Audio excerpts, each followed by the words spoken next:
Partijës Demokratike nuk ju ka pritur, nëse një njeri që sakrifikon për një forcë politike, se unë nuk kam pas një përfitim personal nga ajo gjë, a duhet të ketë një lloj qëndrimi të caktuar partia zyrtarisht apo jo, këtë gjykoj njerëzit, unë nuk kam bërë qëndrim për këtë.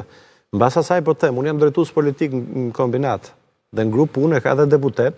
Po, a është ambicia juaj vetëm për një drejtues politik në një zonë të Tiranës? Këtë lëvizje e bëj sepse Partia Demokratike, siç e mendoj unë, jo vetëm që nuk ka mundësi që të fitoj kështu, siç po themi, po vegjeton, po e them, pavarësisht se më duket pak kështu, si term, dhe duhet rigjallëruar. Pra ky është qëllimi im, se edhe për shkak të arsyeve që ju thatë, që unë kam, po themi, kam pasur këto kosto nga politika, unë duhet të them të vërtetat.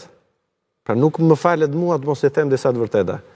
Dhe për te këtyre, me qenë se ju shkuat, po themi, 4 muaj e diçka mbrapa, në momentin kur unë kam dalë nga burgu, po ju them disa momentet tjera.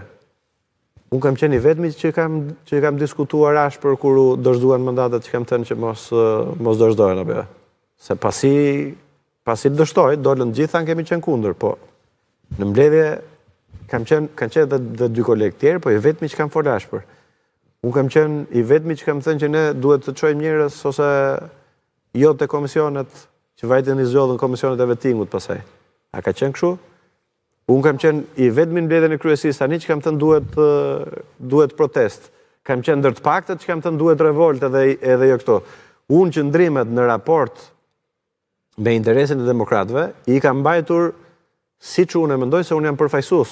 Dhe unë ndjej, po themi, ndjej sentimentin e demokratëve dhe të opozitarëve në raport me Partinë Demokratike. Unë nuk jam i pilotuar. Unë nuk kam marrë asnjë gjë të pamerituar, madje kam dhënë shumë më shumë se sa kam marrë në Partinë Demokratike.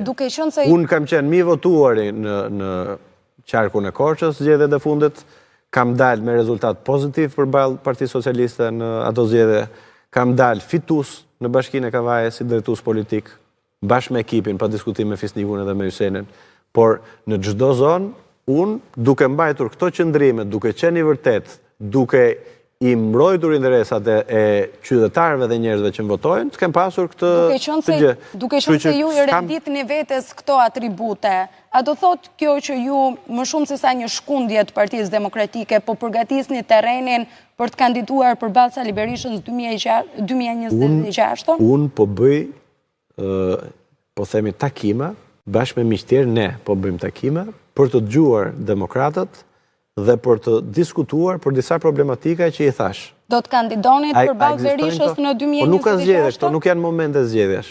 Në prill i përfundon mandati personalisht se gjithsecili përgjigjet, po pra gjithsecili prej miqve përgjigjet vet. Unë personalisht nuk e kam nisë këtë me një qëllim të caktuar. Funksion jo, se as nuk dua, as nuk ka zgjedhje, dhe zgjedhje partia nuk ka tani. Unë e kam nisur këtë, pra flas për pjesën time, se flas unë, po ne, në fakt, duke qenë të shqetësuar për fatin e Partisë Demokratike, po dhe për narrativën që ka Partia Demokratike ndërkohë. Ne nuk mund të themi që me Edi Rama nuk fitojnë zgjedhjet, me Edi Rama nuk ka zgjedhje,